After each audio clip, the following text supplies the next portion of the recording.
창세기 3장 5절에서 10절까지 저와 한 절씩 교독하도록 하겠습니다. 너희가 그것을 먹는 날에는 너희 눈이 밝아져 하나님과 같이 되어 선악을 알 줄 하나님이 아심이니라.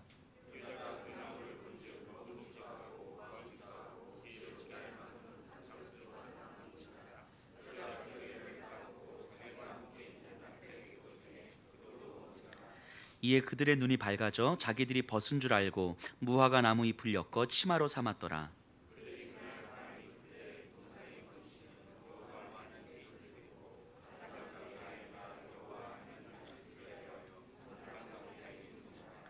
여호와 하나님이 아담을 부르시며 그에게 이르시되 내가 어디 있느냐. 이르되 내가 동산에서 하나님의 소리를 듣고 내가 벗었으므로 두려워하여 숨었나이다. 아멘. 자리 앉. 오늘 우리 창세기 네 번째 시간입니다. 3장 우리 인간의 타락하는 장면을 우리가 한번 살펴보려고 하는데요. 3장에서 하나님께서 인간의 타락을 설명하기 전에 뭔가 단서를 주세요. 단서를. 인간의 타락을 이 관점에서 이렇게 봐라 하고 하나님께서 단서를 주시는데 그게 어디냐면 2장 25절이에요. 우리 창세기 2장 25절 잠깐 볼까요? 아담과 그의 아내 두 사람이 벌거벗었으나 부끄러워하지 아니하니라. 자, 지금 이 창세기의 말씀을 누가 듣고 있습니까? 애굽에서 430년 노예로 살다가 나와서 지금 시내산 아래에 이르고 있는 이스라엘 백성들이 듣고 있는 거예요. 그럼 그들의 입장에서 한번 생각해 보면 자기들은 지금 벌거벗고 있지 않거든요. 저희처럼 이렇게 옷을 입고 있어요. 그런데 이 벌거벗었다고 생각하면 엄청 부끄럽고 엄청 수치스러울 거예요. 그런데 이 성경은 이스라엘 백성들이 듣기에 자기 조상 아담과 하와는 벌거벗었는데 부끄럽지 않았다, 수치스럽지 않았다, 이렇게 설명하고 있는 거죠. 그럼 이 글을 듣고 있는 이스라엘 백성들은 아주 자연스러운 질문이 하나 나오지 않겠습니까? 왜 우리는 벌거벗으면 부끄러워서 옷을 계속 입고 있는데 우리의 조상들은 벌거벗었음에도 불구하고 부끄러워하지 않았을까? 왜였을까? 그들과 우리의 차이는 뭐였을까? 이런 질문 자연스럽게 나오지 않겠어요? 제가 이렇게 다 완전히 벌거벗고 있는데 너무 수치스러워하지 않아요. 제가 부끄러워하지 않고 너무 당당해. 그럼 미친놈이죠. 자, 근데 뭔가 나와는 다르면 나는 저 정도 상황이 되면 되게 부끄러울 것 같은데 저 사람은 전혀 부끄럽지 않대. 그러면 뭔가 궁금해지는 거죠. 왜 저 사람과 우리의 차이가 뭐지? 자, 그 이유가 뭘까 이제 생각을 해봐야 되는 거죠. 자, 부끄럽다는 건요, 내 약점이 드러난다는 거잖아요. 내 부끄러운 약점이. 내 약점이 드러나면 그것을 나 스스로 지킬 수 없기 때문에 공격을 받을 수 있는 거예요. 그러니까 내 약점을 가려야 되는 거죠.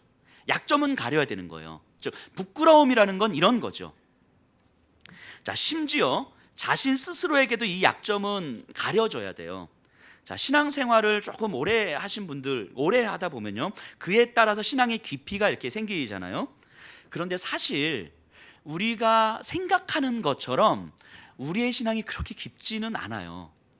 물론 여기 계신 분들은 아닐 거라고 제가 믿지만, 그럼에도 신앙생활을 내가 5년 했어, 10년 했어, 20년 했어, 30년 했어. 그리고 내가 뭐 집사고 뭐 장로고 권사고 내가 뭐 이것 봉사를 많이 했고 성경 공부를 얼마나 했고 제자를 얼마나 했고 뭐 등등등 그렇게 많이 했지만 사실은 우리의 신앙의 현실이 우리가 생각하는 것처럼 그렇게 좋지는 않거든요. 그래서 내 안에서 내 신앙이 그렇게 좋지 않다는 것을, 깊지 않다는 것을 발견할 때가 있어요. 또 이제 설교를 들으면서 또 말씀을 묵상하면서 자신의 얕은 신앙이 드러날까 봐 때로는 두렵고 불안하기도 하죠. 그래서 이것을 막 감추려고 하는 거예요. 즉 자신의 약함과 자신의 약점과 신앙의 약함을 발견하고 드러내는 것이 쉽지 않습니다. 생각처럼 쉽지 않아요. 자신을 깊이 성찰하면서 내 신앙의 수준을 점검하는 것은 쉽지 않아요. 제가 이렇게 목회를 하면서 많은 성도님들 만나고 그러면서 제가 이렇게 자주 던지는 질문이 있잖아요. 요즘 영적인 상태가 어떠세요? 이건 내 영적인 상태, 신앙의 수준을 내가 스스로 점검하고 있는지 어떤 상태인지 이렇게 질문 던지는 건데 이거를 제대로 들여다보고 살피는 게 정말 쉽지 않습니다. 그래서 제가 한번 이제 작정하고 우리 집사님의 영적인 상태를 제가 한번 드러내 볼게요 하고 들어가면 굉장히 기분 나빠하시죠. 그러진 않아요 제가. 자, 근데 내 신앙의 수준이 내가 생각하는 것보다 깊지 않기 때문에 그 수준이 드러날 때 우리는 굉장히 불안해하고 두려워하고 창피해하고 부끄러워하는 거예요. 특히 교회 안에서 사람들이 나를 다 알고 있는데, 신앙생활을 오랫동안 했다라는 걸 다 알고 있는데 사실 내 안에서 깊은 신앙이 없음을 발견할 때, 근데 누군가 그 부분에 대해서 이야기할 때 굉장히 기분 나쁘고 굉장히 불편해지는 거죠. 근데 이런 모습을 비슷하게 제가 어디서 보냐면 우리 가정 안에서 남편 아빠한테 좀 많이 보게 돼요. 제가 저희 아내한테 종종 하는 얘기인데 대한민국 상위 1%의 남편이라고 제가 왜 그러세요? 자, 그러니까 하는데 사실은 그렇진 않죠. 아빠들이요, 남편들이 자신은 굉장히 잘하는 남편이라고 생각하는데 물론 여기 계시는 아빠 남편분들은 아닐 거라고 생각하지만 그럼에도 불구하고 용서하고 들으시면 남편분들이요 자신이 생각하는 수준에서 한 마이너스 50점 하면 딱 그게 자기 수준일 거예요. 진짜입니다, 진짜. 마이너스 50점 하면 딱 그게 아빠의 수준일 거예요. 왜냐하면 남편이 생각하는 자신의 모습과 아내가 생각하는 남편의 모습이 굉장히 다릅니다. 단지 가정의 평화를 위해서 말을 안 하고 계실 뿐이죠. 그렇죠? 네. 자, 그런 거예요. 자기의 상태를 정확하게 진단하는 것이 사실 쉽진 않아요. 근데 신앙의 영역으로 들어오면 더하죠. 이게 신앙의 영역으로 들어오면 이 자존심의 문제가 걸려 있기 때문에 더합니다. 하지만 이 신앙의 성장은요, 영적 수준을 정확하게 점검하면서 자신의 상태를 성찰함으로부터 시작해야 되는 거예요. 그래서 영적인 지도가 필요한 거죠. 근데 이게 힘든 거예요. 왜냐하면 나는 나름 잘하고 있다고 생각하거든요. 나는 나름 크게 불편함 없이 신앙생활 잘하고 있다고 생각하거든요. 그런데 사실 잘하는 게 아닐 수 있는데 이것을 점검하지 못한 채 가니까, 단지 내가 점검할 수 있는 정도라는 건 뭐 주일 예배 드리는 거, 뭐 기도 꾸준히 하는 거, 큐티 꾸준히 하는 거, 봉사 좀 하는 거. 근데 그게 신앙의 기준이 아니죠. 오해하지 마세요. 그런 게 절대 신앙의 기준이 될 수 없죠. 자, 어쨌든 나 스스로를 점검하지 않으면서 가는데 나는 나름 괜찮다고 생각하기 때문에 전혀 성찰이 안 되는 거예요. 그러니까 내 신앙이 누군가에게 복음의 능력으로 드러나지 않으면서도 우리는 좋은 신앙의 모습을 가지고 있다고 자기 스스로를 속이면서 가는 경우들이 굉장히 많은 거예요. 근데 그것을 이제 파헤쳐내고 들어가기 시작하면 굉장히 불편해지는 거죠. 그게 벌거벗음이에요. 벌거벗음이 부끄럽다라고 하는 거예요. 자기 자신을 온전하게 약함을 그대로 드러내고 이것을 오픈하고 고백하고 자기를 성찰하는 것이 그렇게 쉽지 않은 거예요. 이게 벌거벗었다라고 하는 거죠. 자, 그러면 아담과 하와는 도대체 왜 부끄러워하지 않았을까 싶은 거죠. 자신의 약점, 뭐 이런 모든 것들이 다 드러났음에도 불구하고 전혀 부끄럽지 않았다라고 이야기하는데 왜 그랬을까 하는 거죠. 결론부터 얘기하면 하나님의 시선으로 자신을 보았기 때문인 거예요. 내 시선으로 나를 보는 게 아니라 하나님의 시선으로 나를 보고 있기 때문인 거죠. 나의 약점을 하나님은 약점으로 보지 않으시죠. 내가 내 약점을 약점으로 보는 거지 하나님은 내 약점을 약점으로 보지 않으시죠. 그러니까 내가 하나님의 시선으로 나를 보고 하나님의 시선으로 다른 사람을 볼 때에도 하나님은 그 사람의 약점도 약점으로 보지 않는 거예요. 이게 아담과 하와가 가지고 있었던 모습이죠. 즉 아담과 하와는 일상 속에서 하나님의 시선을 품고 있는 거예요. 하나님이 나를 보시는 시선으로 자기를 보고 있는 거고, 나의 약점까지, 연약한 모습까지 창조하신 것이기에 그것을 내가 부끄러워할 필요가 없는 거죠. 그러니까 결국 벌거벗었다는 이야기는 그들에게 하나님이 절대적으로 필요합니다 이 얘기예요. 벌거벗었다는 이야기는 하나님이 필요한 존재입니다 이거죠. 그러니까 이 벌거벗었다는 상태는 은혜의 상태인 거예요. 은혜의 상태. 약점을 많이 지니고 있다는 것은 은혜인 거예요. 왜냐하면 나에게 하나님이 필요합니다 라고 고백하는 거니까. 하나님이 절대적으로 필요한 존재, 약점을 지닌 존재, 벌거벗은 존재. 그래서 하나님이 아니고서는 내 약점을 드러낼 수가 없는 거죠. 벌거벗었으나 부끄럽지 아니하니라. 이 말은 나는 하나님이 절대적으로 필요한 존재입니다. 이 상태를 이야기하는 거죠. 그러니까 나의 약함을 돌아보고 고백하는 것을 두려워하지 않고 다른 이의 약점을 보게 될 때에 그것이 가십거리가 아니라 기도 제목이 되는 관계가 에덴 동산의 관계고 이게 교회의 관계예요. 물론 우리 현실에서는 이것이 잘 경험되지 않기 때문에 힘든 거지만 사실 하나님께서 교회를 허락하신 이유는 이런 거죠. 그런데 이 상태에서 반전이 생기는 거예요. 이 상태를 전제하고 하나님께서는 이제 창세기 3장이 시작되는데요. 3장 1절에 보면 그런데 뱀은 여호와 하나님이 지으신 들짐승 중에 가장 간교하니라. 뱀이 여자에게 물어 이르되 하나님이 참으로 너희에게 동산 모든 나무의 열매를 먹지 말라 하시더냐. 이렇게 이제 사단의 유혹이 시작이 됩니다. 여기서 우리가 한글 성경으로는 좀 잘 드러나진 않는데 히브리어 이 원어 성경으로 보면 아주 명확하게 드러나는 단어들이 있어요. 이 간교하니라 해서 이 간교라는 단어를 히브리어로 야룸이라는 단어로 쓰거든요. 야룸, 이게 지혜롭다 이런 의미예요. 그런데 바로 앞에 2장 25절에서 벌거벗다라는 단어가 야롬이라는 단어로 써요. 야롬, 한 끗 차이거든요. 그러니까 이 단어가 혹시 히브리어를 이렇게 혹시라도 한 번이라도 보신 분들은 아시겠지만 이 그림처럼 이렇게 돼 있잖아요. 그림 똑같아요. 그림처럼 글씨가. 그리고 밑에 점으로 이렇게 모음이 만들어지는데 이 야룸과 야롬은 형태가 똑같습니다. 형태가 요 점 하나 차이, 위치의 차이가 좀 있는 것뿐인 거지. 그러면 이 창세기의 저자는 25절에서 3장 1절을 넘어오면서 이 벌거벗다라는 단어와 간교하다라는 단어를 의도적으로 지금 연결시키고 있는 거예요. 자, 그럼 어떻게 연결을 시키고 있는 거냐면, 자, 벌거벗다, 이 야롬, 인간의 약점은 하나님을 필요로 하는 존재를 보여주는 단어잖아요. 즉 은혜이죠, 은혜. 이 벌거벗다는 하나님을 필요로 하는 존재입니다. 그 약점이 아닌 거예요. 근데 간교하다, 이 야룸은 사단이 그 부분을 공격하는 거예요. 벌거벗었음을 공격하고 있는 거예요. 즉 내 약점을 약점으로 보게 하는 거죠. 이게 사단의 지혜로움이에요. 하나님의 은혜는 약점이 하나님을 필요로 하는 존재이기 때문에 약점이 은혜가 되는 건데, 사단의 지혜는 우리의 약점을 약점으로 보게 되는 거죠. 우리가 상처를 받습니다. 많이 받아요. 상처 안 받는 사람들이 없죠. 많은 상처를 받고 아픔 가운데 있고 힘겨움에 있어요. 하지만 이것이 하나님의 시선으로 바라보면 이것은 은혜인 거거든요. 왜냐하면 우리는 하나님을 필요로 하는 존재이기 때문인 거예요. 그 하나님이 아니면 이 상처로부터 벗어날 수가 없고 이 아픔으로부터 벗어날 수가 없기 때문에, 근데 내가 하나님 건강하게 살고 싶습니다. 하나님이 필요합니다. 내 상처는 하나님을 필요로 하는 존재라고 하는 은혜의 수단일 수 있는 거죠. 하지만 사단의 지혜는요, 내 상처를 상처로 만드는 거예요. 아픔을 아픔으로 만드는 거죠. 은혜가 아니라 그냥 상처로, 약점을 약점으로 만들어가는 거예요. 그래서 이것을 가리게 하고 회피하게 하고, 그래서 끊임없이 우리의 정서를 통해서 방어 기제를 만들어가죠. 내 방어 기제를 만들어서 내 약점을 가리고 관계를 적당하게 만들어가고, 지금 이 사단이 인간에게 들어와서 하는 과정이 바로 이거예요.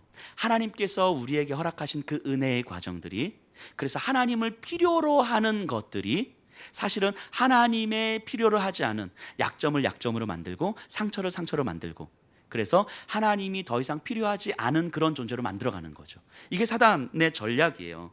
그래서 이 사단의 전략, 하나님이 은혜로 허락하신 것을 부끄러움으로 만들어버리는 이 사단의 전략, 하나님의 시선을 나의 시선으로 만들어버리는 이 사단의 전략, 이게 이제 앞으로 3장에서 쭉 펼쳐지는 거예요. 그래서 이 사단의 전략을 한번 우리가 살펴볼 건데요, 이것을 살펴보면서 또 마찬가지로 그럼 예수 그리스도께서 이 땅에 오셔서 사단이 우리에게 펼쳤던 이 전략을 거꾸로 그대로 어떻게 다시 회복시켜 주시는지, 이걸 우리가 함께 살펴보면 우리가 예수님의 십자가를 묵상한다는 사실을 우리가 다시 한번 좀 깨닫게 될 것 같습니다. 자, 사단은 여자에게 하나님의 말씀으로 접근해요. 자, 하나님께서 동산 모든 나무의 실과를 먹지 말라고 하더냐 했더니 여자가 모든 건 아니고 동산 중앙에 있는 나무를 먹지 말래요. 그러자 사단이 결정타를 날립니다. 5절이에요. 너희가 그것을 먹는 날에는 너희 눈이 밝아져 하나님과 같이 되어 선악을 알 줄 하나님이 아심이니라. 자, 하나님과 같이 돼요. 즉 선과 악의 기준은 하나님이잖아요. 하나님과 같이 된다는 얘기는 선과 악의 기준이 내가 된다는 이야기죠. 즉 하나님의 자리에 내가 올라서는 거, 이게 하나님과 같이 되는 거예요. 그래서 선악을 알 줄 아심이라. 그러니까 하나님의 기준이 이제 내 기준이 돼버리는 거죠. 이게 사단의 이야기인 거죠. 자, 그러니까 이걸 생각해 보면 이 사단의 말은 어느 정도 이제 맞는 거예요.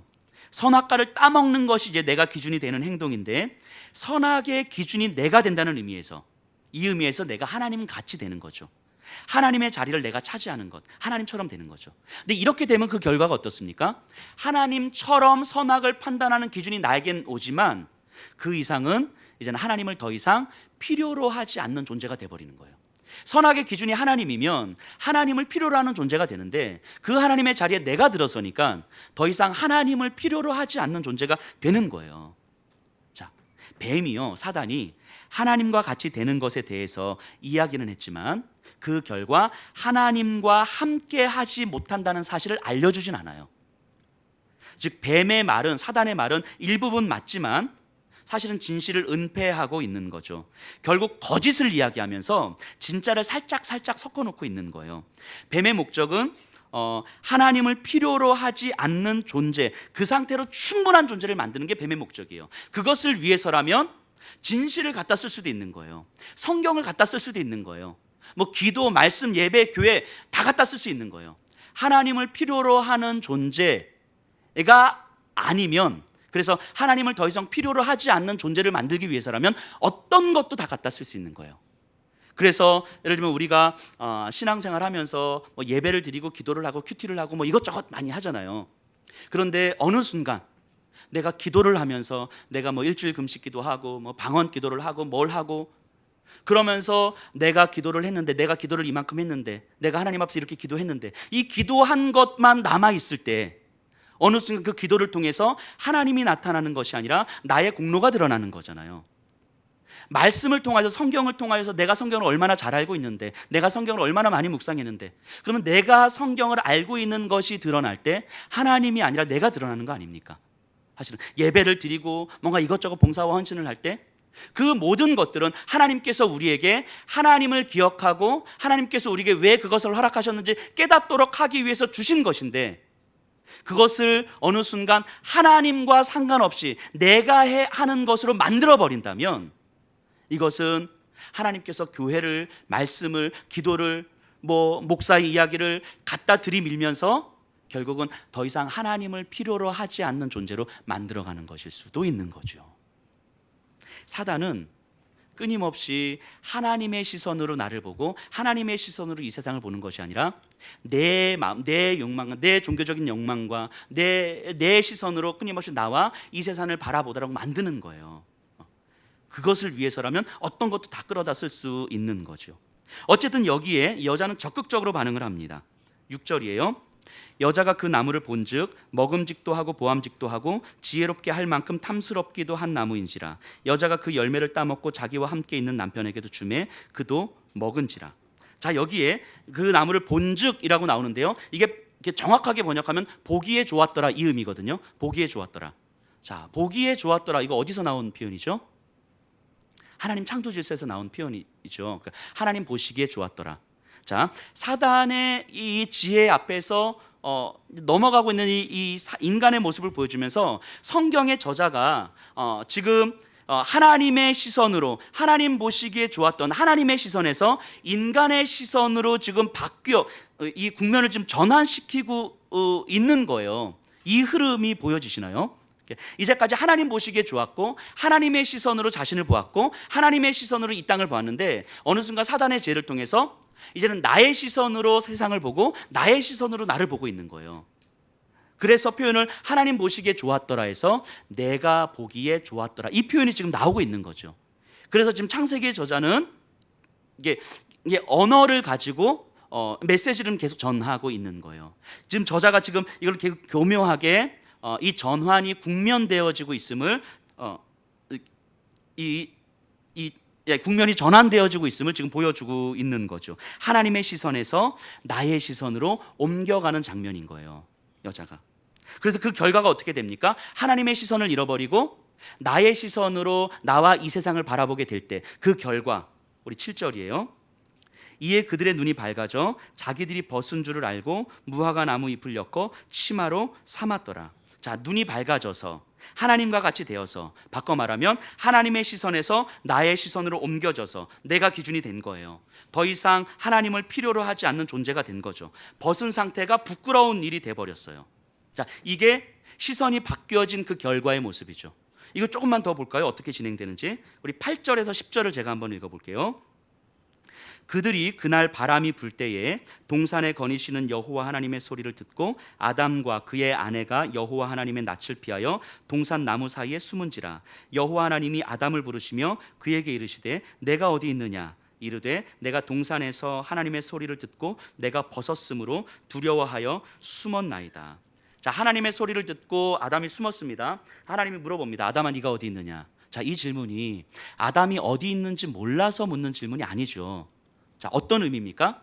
아담아, 네가 나무 뒤에 숨어 있는, 나를 피해서 숨어 있는 그 자리가 네가 원래 있어야 될 자리가 맞느냐? 이 질문 던지는 거죠. 아담이 원래 있어야 될 자리는 어디였습니까?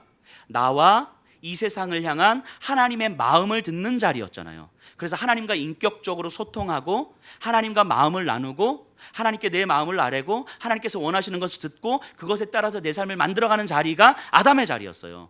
근데 지금 아담은 하나님의 말씀을 듣고 싶지 않아 하고 하나님과 인격적 관계를 피하고 있고 하나님과 대면하고 싶지 않은 그 자리에 서 있는 거죠. 그래서 아담아, 그 자리가 네가 있어야 될 자리가 아니지 않느냐. 너의 원래 있어야 될 자리는 지금 내 앞에 나와서 나와 인격적 교제를 나누고 내 마음을 네가 품는 거지. 네가 나를 피해서 그렇게 숨어있는 자리가 네가 있어야 될 자리가 아니지 않느냐. 이 질문 던지는 거 아니겠습니까? 원래 있어야 될 자리를 이탈하는 것, 이것을 타락이라고 이야기하죠. 이것을. 그래서 구원이라는 말의 원래 의미가 원래의 자리로 되돌리다, 이런 의미인 거죠. 구원이라는 단어가 원래의 자리로 되돌리다. 하나님은 아담에게 그렇게 물어요. 그러자 아담이 대답합니다. 내가 벗었으므로 두려워하여 숨었나이다. 벗었는데 두려운 거예요. 자신의 실체를 확인한 거죠. 내 약점을 확인한 거죠. 근데 이제까지는 내 약점이 하나님의 시선으로 봤기 때문에 약점이라고 여겨지지 않았는데, 왜냐하면 설사 그것이 약점이더라도 하나님이 지키시고 보호하실 테니까. 그런데 내 약점을 보는데 이게 약점으로 보이기 시작하는 거예요. 그러니까 이것을 가려야 되는데, 누군가 나를 공격할 수도 있는데, 내 스스로 나를 지킬 힘이 없는데, 그러니까 두려워지기 시작하는 거죠. 이 두려움이 나를 가리게 만들고, 이 두려움이 누군가의 약점을 보게 만들고, 이 두려움이 나로 하여금 내 약점을 드러나지 않는 삶의 방식을 취하게 만들고, 그러다 보니까 내 삶의 기준은 이제는 내 생존과 내 안전이 돼버린 거죠. 타락한 인간의 삶의 기준은 그렇기 때문에 자기 삶의 안전이에요. 자기 생존인 거죠. 이것을 위해서 끊임없이 우리는 염려와 두려움 가운데 살아가는 거죠. 우리가 열심히 돈을 벌고 우리가 열심히 이 경제생활을 하는 이유가 뭡니까? 내일에 대한 안전을 확보하기 위해서잖아요. 내일 안전한 삶을 살도록 하기 위해서 오늘 이렇게 열심히 일하는 거 아닙니까?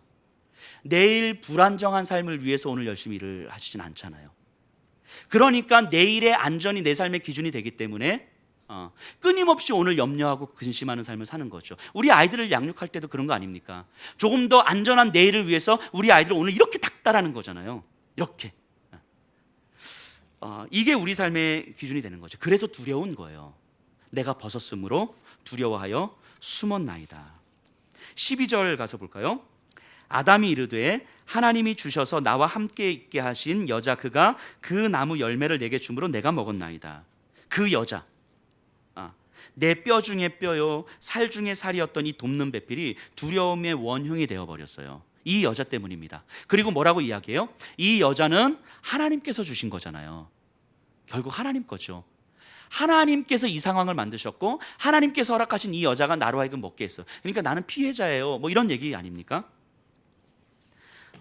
은근슬쩍 하나님께 책임을 돌리고 있는 거죠. 하나님과의 관계가 완전히 깨어진 거죠. 자, 간단하게 인간이 타락하는 과정을 이렇게 살펴보는 이 과정을 한번 정리해 볼까요? 사단의 지혜를 통해서 인간이 타락하는데요. 인간의 타락은 하나님의 시선에서 인간의 시선으로 전환시키는 거예요. 이게 인간의 타락이죠. 하나님의 시선에서 인간의 시선으로 전환시키는 것.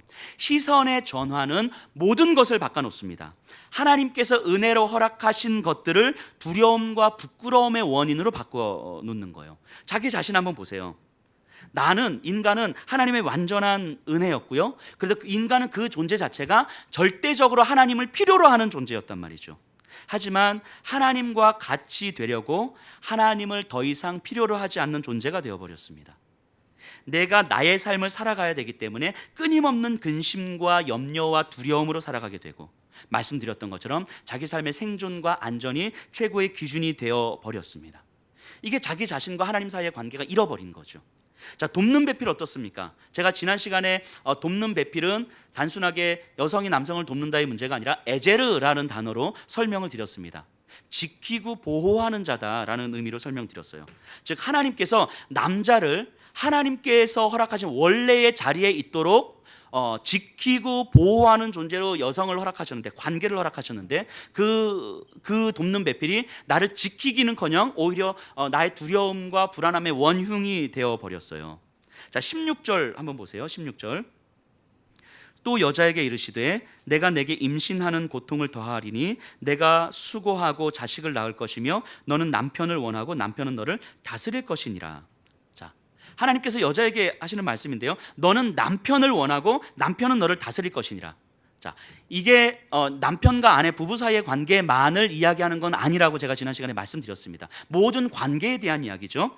자, 남편을 원하고, 이건 남편을 갈망하고 남편을 사랑하고 남편의 사랑을 갈망한다는 이야기예요. 누군가의 인정과 누군가의 사랑을 갈망한다는 이야기거든요.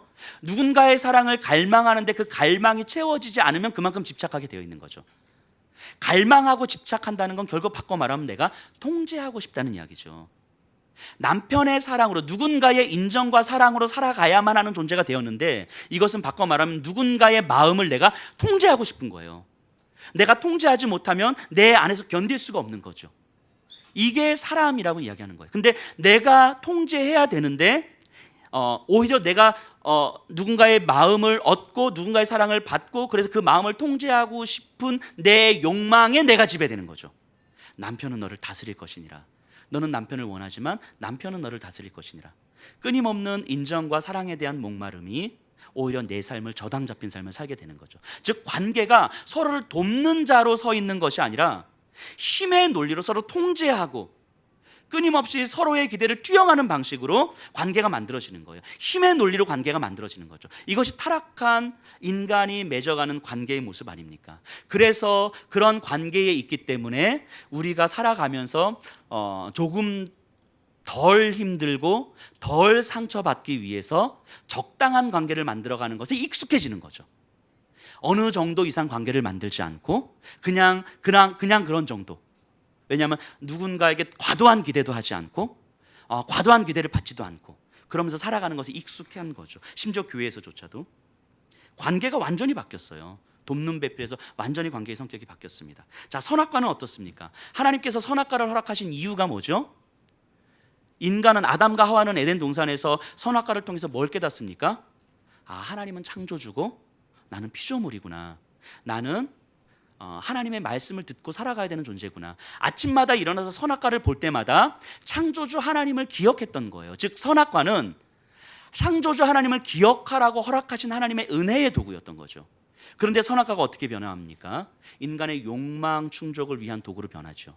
모함직도 하고 먹음직도 하고, 하나님의 은혜의 도구가 내 욕망 충족의 도구가 되어 버렸어요. 하나님을 떠나 자신의 욕망, 자신의 시선을 만드는 과정이 선악과였죠. 이렇게 생각하면 오늘날 우리들에게도 이런 일들은 너무너무 많은 거예요. 하나님께서 우리에게 은혜로 허락하신, 그래서 하나님을 기억하라고 허락하신 하나님의 은혜의 도구들이 굉장히 많아요. 예를 들면 돈은요, 이 돈, 하나님을 기억하라고 주신 하나님의 은혜의 도구죠. 그래서 이 돈이 내 것이 아니라 하나님의 것이라고 우리에게 맡겨주신 거잖아요. 그래서 이 돈을 통해서 하나님, 나에게 이것을 맡겨주셨으니 이것을 내가 하나님의 나라를 위해서 어떻게 사용할까요? 물으면서 이 돈을 통해서 하나님을 기억하라고 주신 거예요. 근데 하나님께서 허락하신 은혜의 도구가 오히려 하나님을 생각하지 못하도록 하는 도구가 되어버린 거죠. 가정, 자녀, 하나님께서 우리들에게 이 자녀를 허락하시면서 하나님을 기억하라고, 그래서 하나님의 마음을 좀 품고 이 땅을 향한 하나님의 나라가 이 자녀와 이 가정들을 통해서 어떻게 이루어갈지를 좀 하나님 앞에 물으라고 허락하시는 가정과 우리 자녀들이 어느 순간 하나님을 기억하지 못하도록 하는 도구가 되어버린 거예요. 하나님께서 우리에게 허락하신 모든 것들은 하나님을 기억하라고 허락하신 하나님의 은혜의 도구들인데, 우리는 어느 순간 그것을 하나님을 기억하는 방식으로 사용하는 것이 아니라 내 욕망을 충족하는 방식으로 사용하게 되는 거죠. 이게 선악과죠. 선악과. 처음에 은혜의 도구로 허락하신 선악과가 자신의 욕망을 충족하는 도구로 사용되어진 거죠. 자, 18절에 보니까요, 땅이 내게 가시덤불과 엉겅퀴를 낼 것이라 내가 먹을 것은 밭의 채소인즉. 땅이 저주를 받아서 땅이 엉겅퀴를 낸다는데, 저는 이번에 설교 준비하면서 알았어요. 이렇게 엉겅퀴를 땅에 낸다는 건 농사를 지을 때 어느 정도 지으면 이제 땅을 쉼을 주잖아요. 땅에 생기가 돌게 하기 위해서. 근데 땅에 생기가 하나도 없을 때 나오는 게 엉겅퀴래요. 그러니까 땅이 엉겅퀴를 낸다는 얘기는 땅이 생명을 상실했다는 이야기 아니겠습니까? 어쨌든 참된 생명을 잃어버리는 거죠. 그러니까 사단의 지혜를 통해서 인간이 하나님의 시선을 잃어버리고 자신의 시선으로 자기 삶을 만들어 갈 때에 자기 자신에 대한 두려움과 참된 관계로 인한 행복의 상실과 은혜의 방편을 상실하고 참된 생명을 상실한 결과들이 만들어지는 거예요. 그래서 하나님을 필요로 하지 않는 존재, 하나님의 시선을 상실한 존재, 하나님 보시기에 좋은 것이 아니라 내가 보기에 좋은 것을 선택하며 살게 된 존재, 이게 인간의 타락을 설명하는 방식인 거예요. 그러니까 인간이 하나님의 말씀을 어겼다, 그래서 타락했다, 단순하게 이걸 이야기하려고 하는 것이 아니라 사단의 지혜가 우리에게 들어와서 우리에게 어떤 것들을 바꿔내고 있는 것인지 좀 구체적으로 우리에게 설명하고 있는 거죠. 이스라엘 백성들은 지금 시내산에서 이 이야기를 듣고 있는 이스라엘 백성들은 인간의 타락 과정을 들으면서 지금 자기가 속해 있는 모든 관계들을 좀 보고 있지 않겠습니까? 나는 왜 내 약점을 드러내는 것을 이렇게 두려워하고 있을까? 이 관계를 통해서 왜 나는 계속 통제하려고만 할까? 아니면 전적인 헌신으로 이런 사랑이 아니라 적당한 관계를 맺으려고 할까? 왜 하나님께서 나에게 허락한 이 은혜의 도구들이 다 하나님을 기억하는 데 사용되는 것이 아니라 내 욕망을 충족하는 것으로 계속 사용되고 있을까? 지금 시내산 아래에서 이스라엘 백성들이 이 3장을 읽으면서 지금 이렇게 지금 계속 생각하고 있지 않겠습니까? 자신을 돌아보고 있는 거예요. 인간의 타락을 이야기하면서 지금 너희들의 상태가 어떤지를 돌아보라고 지금 이스라엘 백성들에게 이야기하는 거 아닙니까? 자, 예수님은 은혜의 도구로 주어졌다가 두려움이 근원이 된, 자기 욕망 충족의 근원이 된 이 선악과 나무, 그 나무 위에서 피를 흘리심으로 말미암아 그 십자가를 통해서 창조주 하나님을 기억하도록 우리에게 은혜를 주신 거죠. 우리로 하여금 우리는 그 십자가를 바라보면서 하나님이 절대적으로 필요한 존재일 수밖에 없구나 라는 것을 깨닫게 해주신 거죠. 그래서 그 십자가를 묵상하는 건 단지 내 죄를 용서해 주시고 나를 구원해 주신 하나님의 은혜 맞는데, 단순하게 이걸 이야기하는 것이 아니라 그 십자가를 통해서 인간이 타락하는 과정을 통해서 하나님의 은혜의 도구가 타락의 도구가 된 그 나무에 다시 한번 그것을 회복시켜 주심으로 말미암아 그 나무를 보면서, 그 십자가를 보면서 원래 하나님께서 나무를 허락하신 의미, 인간은 하나님을 절대적으로 필요로 할 수밖에 없는 존재라고 하는 것을 깨닫게 해주시는 거죠. 그리고 하나님께서 은혜의 도구로 허락하신 그 나무가 사실은 하나님의 은혜의 방편이었다는 것을 생각하게 되면서 나에게 허락된 모든 것들을 다시 한번 돌아보게 되는 거죠. 즉 십자가를 묵상하면서 하나님, 저 십자가도 하나님의 은혜의 도구가 맞습니다. 자기 욕망 충족의 도구가 아니라 은혜의 도구가 맞습니다. 그렇다면 저 십자가를 묵상하면서 나에게 허락된 돈, 나에게 허락된 가정, 내 남편, 아내, 자녀, 직장, 이 명예, 지식, 이 모든 것들은 다 십자가처럼 하나님께서 나에게 허락하신 은혜의 도구가 맞는 것입니다. 이거 묵상하라고 이야기하시는 거예요. 우리가 십자가를 묵상하는 건 이렇게까지 확장이 되어야 되는 거죠. 심지어 교회도 마찬가지예요. 교회는요, 우리들의 종교적인 욕망을 충족하는 공간이 아니에요. 내가 신앙생활을 얼마나 했는데, 내가 교회에 얼마나 헌금을 했는데, 내가 얼마나 봉사를 했는데, 내가 교회에서 얼마나 행복한데, 내가 교회에서 사람들을 만나면서 내 삶이 참 즐거워, 뭔가 교회를 통해서 내 종교적인 열망과 내 개인의 안락함을 추구하라고 허락된 공동체가 아니에요. 교회는 내가 중심이 되는 것이 아니라 오직 우리 주 예수 그리스도께서 중심이 되셔서 십자가적 삶과 십자가의 은혜가 이 교회를 통해서 또 개인적인 삶을 통해서 흘러가도록 허락된 공동체가 교회인 거죠. 기도와 말씀 마찬가지예요. 기도와 말씀도 은혜의 방편이지만 이 은혜의 방편이 내 종교적인 욕망을 충족시키는 도구가 될 수 있단 말이에요.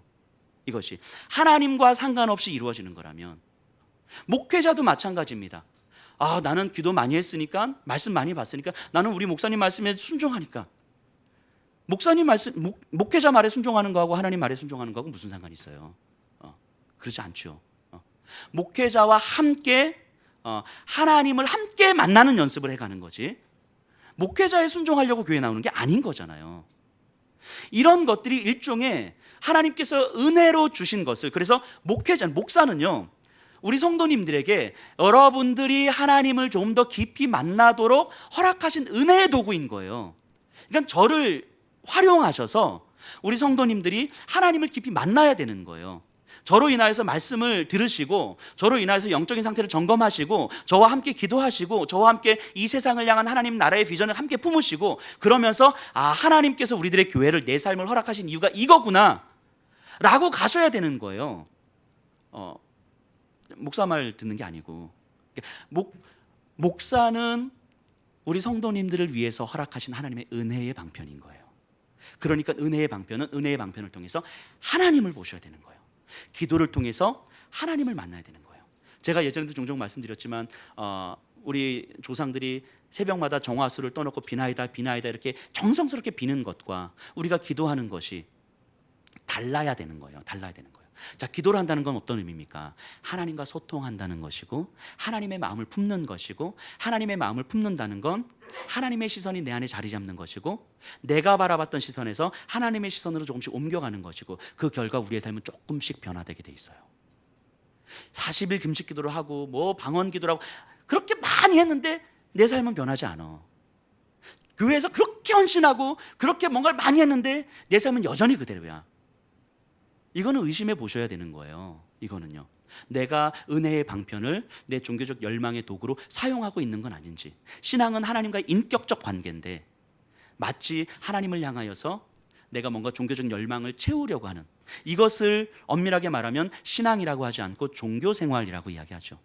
그래서 교회에 와서 막, 그게 아니란 말이죠. 하나님께서 우리에게 허락하신 모든 것들은 우리로 하여금 하나님의 마음을 품고 이 땅에 하나님의 마음으로 살아내도록 하기 위한 은혜의 방편인 거예요. 그래서 나의 시선이 아니라 하나님의 시선을 내 안에 회복시켜 주시는 은혜의 방편인 거예요. 그래서 주일 말씀 듣고 가실 때 오늘 설교 좋았습니다, 아멘 하고 가시는 게 아니고, 이 예배당의 문을 나서실 때에는 그럼 내 안에 하나님의 시선을, 내 가정 안에서 내가 아내를 바라볼 때, 내가 남편을 바라볼 때 이 하나님의 시선을 내가 어떻게 회복해야 되지? 이 물음을 가지고 나가셔야 되는 거예요. 그래야 한 주간을 이 말씀을 붙들고 살아가시죠. 지금 이 예배 자리에서 빨리 끝나고 밥 먹고 빨리 봉사하고 헌신, 이런 생각 하지 마시고요. 이게 십자가를 묵상하는 거예요. 이게 이제 예수님은 또 십자가 위에서 자신을 완전히 내어주는 사랑으로 참된 돕는 베풀의 관계를 우리에게 허락해 주신 거죠.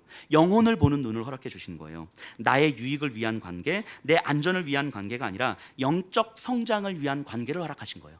관계는 우리로 하여금 영적으로 성장하도록 허락하신 거예요.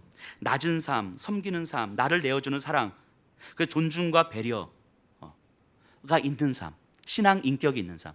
우리나라 사람들은요, 존중을 받아본 적이 별로 없어요. 아까 제가 남편, 아빠 말씀드렸지만 우리 한국 사회 아빠들이 그렇죠. 그러니까 나는 정말 존중하는데 우리 아이들은 그걸 존중으로 받지 않아요. 이유가 뭡니까? 존중은 받는 사람의 입장에서 그가 원하는 것이 무엇인지를 헤아리고 그걸 해주는데, 우리나라의 아빠들은 자기가 원하는 걸 해주죠. 자기가 원하는 걸 해줘요. 아이들은 아빠하고 5분 10분 놀기를 원하는데 하나도 안 놀다가 주말에 맛있는 거 사주는 걸로 때우려고 하는 거죠. 이게 아이들이 원하는 거 아니에요. 오해하지 마세요. 맛있는 거 사주니까 그때 주는 거지.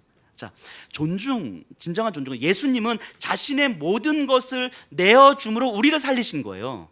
이게 존중인 거죠. 사랑인 거죠. 나를 내어준, 나를 낮춤으로써 다른 사람들을 세워주는 과정이 존중과 배려잖아요. 사랑이잖아요. 예수 그리스도께서 보여주신 이 돕는 베풀의 관계를 예수님은 회복시켜 주신 거예요. 그래서 많은 경우 우리는 존중을 하지만 존중받는 사람은 무시당하는 경험을 받는 거죠. 이거를 예수님께서 회복시켜 주신 거죠. 또한 아무 조건 없이 나를 사랑하심으로 나를 향한 하나님의 시선을 회복시켜 주셨어요. 상처, 약함, 지침, 하나님께서 다 보고 계시죠. 다 아시죠. 우리 안에 얼마나 많은 힘겨움과 지침이 있는지 하나님 다 아시죠. 근데 하나님께서는 그 모든 것들을 다 끌어안으시고도 넉넉히 남을 만한 사랑으로 우리를 안아주시는 거예요. 내 연약함보다 더 큰 사랑으로, 내 상처보다 더 큰 사랑으로, 내가 무너져 좌절하고 있는 것보다 더 큰 사랑으로 나를 끌어안아 주시는 거예요. 그 사랑을 우리 안에 깨닫게 해주시는 거죠. 그래서 내가 아무리 상처를 받아서 힘들어해도 하나님은 이유 없이 안아주시고 함께 아파하시고 울어주시는 거죠. 그 하나님의 시선으로 나 자신을 바라본다면 우리가 넘어서지 못할 상처는 없는 거예요. 그 하나님의 시선을 회복시켜 주시는 거예요. 십자가를 묵상한다는 건 이런 거예요. 은혜의 방편을 내 욕망 충족으로 도구로 사용했던 것들을 다시 한번 돌아보게 하는 것, 십자가를 묵상하는 거고요. 끊임없이 관계 속에서 통제와 힘의 논리로 관계를 만들어 가려고 하는 방식에서 완전히 나를 내어주는 관계로, 돕는 배필 관계로 다시 한번 회복시켜 주시는 것이 십자가를 묵상하는 거고요. 나 자신을 바라보면서 스스로를, 내가 나를 바라보는 것보다 더 깊은 사랑으로 안아주시는 그 하나님의 사랑, 그 시선으로 나 자신을 바라보도록 허락하는 것이 십자가를 묵상하는 거예요. 좀 말씀을 좀 정리해 보면요, 창세기 3장을 통해서 하나님께서 인간이 타락하는 과정을 쭉 서술해 줍니다. 그래서 사단의 지혜가 우리에게로 들어와서 우리의 시선을 어떻게 바꿔내는지, 우리의 시선이 바뀜으로 우리의 삶의 구체적인 영역들이 어떻게 바뀌어가는지 쭉 보여줍니다. 그리고 예수님은 우리의 시선을 다시 바꿔주심으로 구체적으로 거꾸로 사단이 우리에게 바꾸어냈던, 변화시켰던 것들을 다시 한번 회복시켜 주시는 거예요. 그래서 인간이 타락하는 과정을 깊이 묵상하셔야 되고, 또 예수 그리스도께서 십자가를 통해서 우리를 회복시켜 주시는 과정을 구체적으로 깊이 묵상하셔야 돼요. 그 제가 계속 말씀드리지만 기독교는요, 예수님 믿고 구원받는 게 아니에요. 오해하지 마세요. 예수님 믿고 구원받는 게 아니고 예수님 믿고 구원받은 우리가 바라봐야 될 세상이 있다고 이야기하는 거예요. 다시요. 예수님 믿고 구원받은 우리가 바라봐야 될 세상이 있다고 이야기하는 거예요. 예수님 믿고 구원받는 건 당연한 거고요. 그런 우리가 바라봐야 될 세상이 있다고 끊임없이 말씀하고 있는 거예요. 그렇기 때문에 우리의 삶의 영역을 예수님의 십자가를 묵상하는 가운데 구체적으로 계속 묵상해야 하는 거예요. 여전히 우리에게 남아있는 그 타락의 후유증들이 있습니다.